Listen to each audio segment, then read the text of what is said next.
Je ne sais pas si toi tu as connu le dilemme de vouloir changer sans changer. Mais moi, il m'arrivait quand j'étais païen de prendre des décisions d'arrêter avec les copines. Qui a fait ça? Il m'arrivait de dire non, je reste tranquille, après tout ce sont les filles d'autrui. Et puis je vais rester 1 mois calme, 2 mois calme.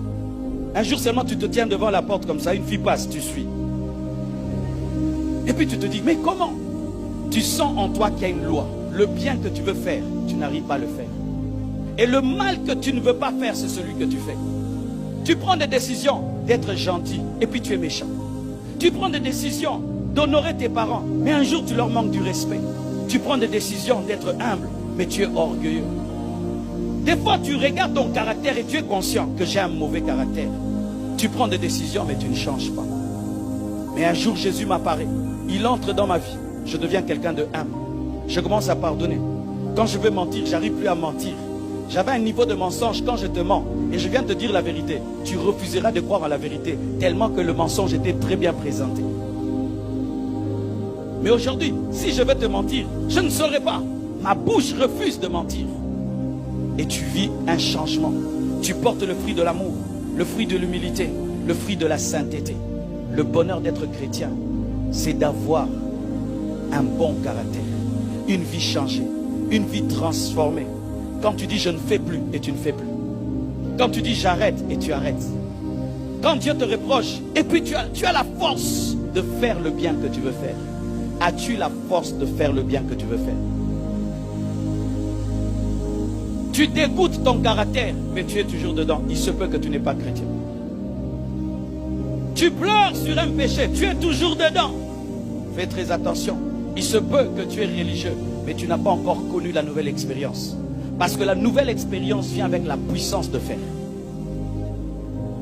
Où tu écoutes la parole et puis tu sens que tu as la force de t'adapter et de te conformer plutôt à la parole de Dieu. Est-ce que tu vis cela?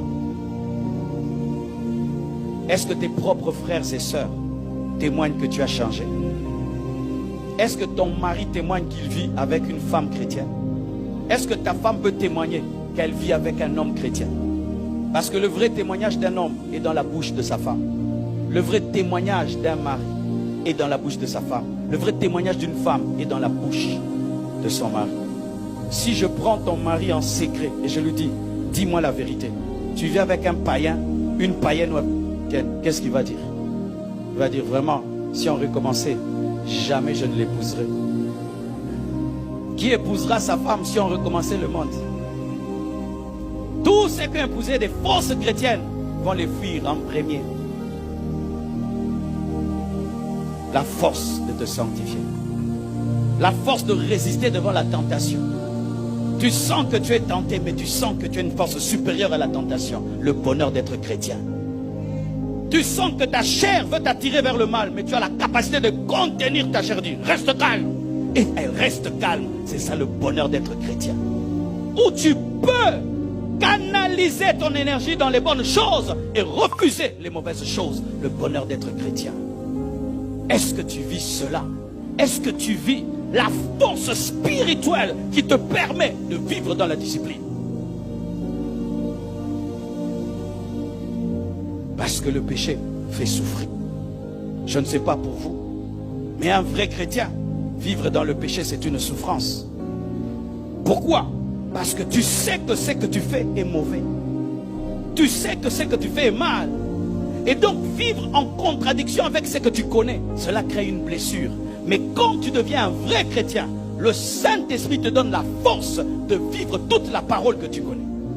Et cela donne le bonheur, cela donne la joie de la communion. Alléluia.